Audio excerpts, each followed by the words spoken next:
مہمان نے کھانا کھایا، سو گئے۔ صبح وہ شخص پھر جناب موسیٰ کی خدمت میں گیا اور جا کے کہتا ہے اے اللہ کے نبی، آپ نے تو فرمایا تھا کہ کل میں نہیں ہوں گا، تو آج میں موجود ہوں۔ موسیٰ کہتے ہیں یہ بتا کہ تو نے کل نیک کون سا کام کیا ہے؟ کہتا ہے اور تو کوئی کام نہیں کیا، بس ایک مہمان آیا تھا، اسے کھانا کھلایا۔ کہا کہ یہ تیرا نیک کام کرنا اور تیرا یہ مہمان نوازی کرنا پروردگار کو اتنا پسند آیا ہے کہ 40 سال تک تیری عمر بڑھا۔ یہ ہے مہمان کی قدر کرنے کا صلہ۔ شر الآبا اور کون سے ہیں؟ الظالم اہلہ، کہ جو اپنے اہل و عیال پر ظلم کرتا ہے، انہیں اذیت کرتا ہے، وہ کوئی اچھا باپ نہیں ہے۔ مولا کوئی اور کہا الملجا عیالہ الی غیرہ، جب اس کے اہل و عیال کو پیسوں کی ضرورت ہو، کسی چیز کی ضرورت ہو، اس نے گھر میں ایسا ماحول بنایا ہے کہ اس سے نہیں مانگ سکتے، غیر کی طرف رجوع کرتے ہیں۔ اگر زوجہ کو پیسے چاہیے تو وہ اپنے باپ سے کہتی ہے، اس سے کہنے کی ضرورت نہیں کرتی۔ اگر پیسے چاہیے اپنے بھائی سے کہتی ہے، اس سے نہیں کہتی۔ اگر کوئی دل کی بات کرنی ہے تو وہ جرت نہیں کرتی اس شخص سے بات کرنے کو۔ انتہائی بدترین شخص ہے نبی اسلام کی نظر۔ صلوات پڑھ دیں محمد۔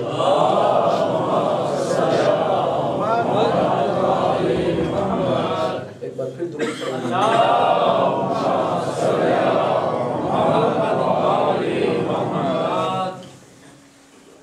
تو اولاد کی تربیت کے لیے ایک تو یہ ہے کہ نیک کاموں کا، اچھے کاموں کا گھر میں تکرار، تاکہ وہ اس کے عادی ہو جائیں۔ تو کوئی اور طریقہ؟ ہاں بالکل ہے۔ اور طریقہ یہ ہے کہ اولاد کی تکریم کی جائے، عزت کے ساتھ اولاد سے پیش آئیں۔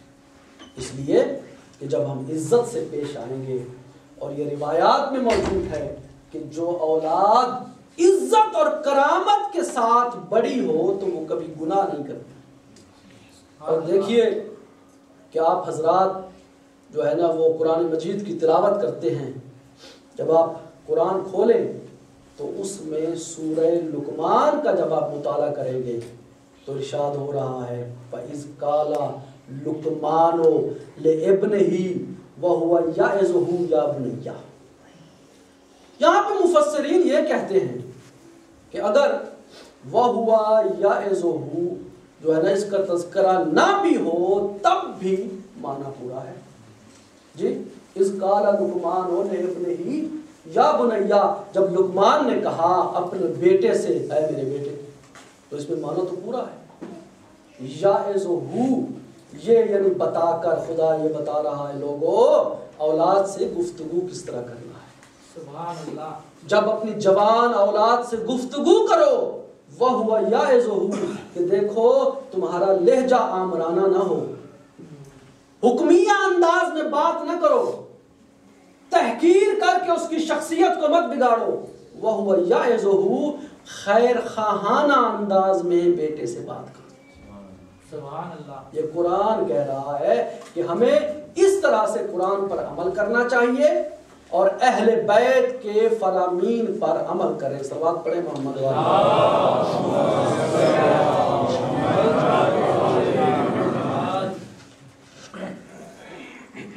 مولا صادق علیہ السلام